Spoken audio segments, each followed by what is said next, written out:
Brasil, um país de extremos, mas até quando vamos viver essa polarização? Esta é uma carta aberta. Na época do vandalismo em Brasília, eu levantei uma caixinha de perguntas para saber se vocês gostariam de ouvir sobre política. Algumas pessoas disseram que eu deveria falar, mas a maioria estava com medo de se expressar depois do ocorrido. E o ser humano não deve ficar sem expressar e ser manipulado por quem quer governar. Inclusive, pensando no momento histórico, vocês devem se lembrar da época escura em que o povo ficou sem conhecimento porque a igreja se considerava dona de todo o poder. E não vamos voltar a essa época. E essa história da política aqui no Brasil começa há muito tempo e com o mandato de nossa extrema-direita envolvida em escândalos que mexiam no orçamento do povo, de repente, a nação resolveu acordar. Ele foi tirado do mandato e eu pensei, finalmente o povo brasileiro está acordando. Mas não. Com nossa extrema-direita fora do poder, teve que haver um substituto por breve tempo, mas de repente vieram a época das eleições. Daí então, tudo que eu pensava passava a acontecer, por incrível que pareça. Tínhamos algumas opções, mas o nosso candidato da extrema esquerda se destacava. Parecia colocar toda aquela revolta do povo dentro da alma e jogar para fora. Eu, na verdade, não via muita coisa nisso. Sabe, eu desconfio de quem promete demais. Houve gente que ficou com medo, porque ele parecia um tirano, e ouvi histórias de pessoas que juntaram suprimentos e foram viver longe, com medo. Então, a nossa extrema esquerda começou a reinar.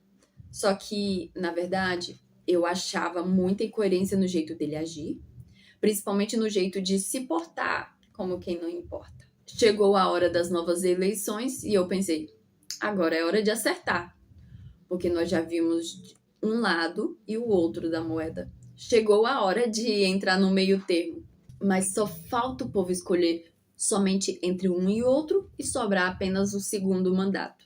E não é que aconteceu? O extrema-direita reeleito. E pensa que acabou por aí? Ah, mas não acabou mesmo. O pessoal começou a militar, e eu pensei, só falta virar uma guerra. E alguém me disse, mas guerra no Brasil não existe. De repente, o vandalismo em Brasília. Mas isso não chegou perto de uma guerra? E vocês acham que acabou? Só silenciou um pouco. Essa luta continua e eu só quero ver o próximo mandato. Eu até falei com meu amigo assim, nossa, eu não entendo como o povo brasileiro é tão extremista assim. Está na hora de escolher um meio termo, sabe? Ele falou, o povo até quer ter um meio termo, mas na verdade é que não há opção. E eu ainda torço para que o nosso governo esteja fazendo um bom mandato. E é sobre isso que eu gostaria de falar. Nossos extremos. Nós somos um povo de extremos. Primeiramente, aos presidentes, eu desejo que vocês consertem a forma de vocês agirem com a nação. Em segundo lugar, para o próximo mandato, eu desejo que a nação realmente reflita sobre suas escolhas. Se tem algo que eu posso usar para tomar de exemplo e que sempre serviu de lição para o ser humano, é a Bíblia. Então, é de lá que eu vou tirar algumas lições. Primeiro pense, qual é o foco? O governo ou a nação? É a nação. Se o foco é a nação, como deve ser escolhido o governador? O objetivo é o bem da nação. Em primeiro lugar, o governo não deve ser despótico, autoritário e tirânico. A primeira lição que eu tiro é de Roboão, rei de Israel, filho de Salomão, que resolveu ser tirano.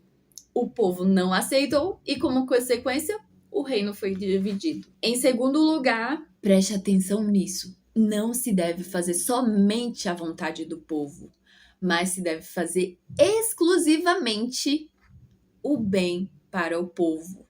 Na Bíblia, quando observamos a história de Arão e o bezerro de ouro, percebemos que ele fez totalmente a vontade do povo, por medo e timidez. Mas isso trouxe prejuízo a Israel. Por último, mas não menos importante, ao escolher o próximo governador, pense muito bem nas alianças que ele faz. Observe as amizades, com quem anda e suas proximidades. Na Bíblia, temos não só um, mas vários exemplos de líderes de Israel que falharam como reis ou sacerdotes por causa de alianças que desagradavam a Deus, prejudicando a nação. As alianças influenciam muito a vida de uma pessoa. Então, pense bem nessas 3 coisas para o próximo mandato. O líder não pode ser despótico nem tirânico. O governador deve agir pensando no melhor para o povo e não apenas em seguir a vontade popular. E observe bem quem são as influências do seu governador, suas alianças e as amizades mais próximas. Precisamos de um governo com justiça,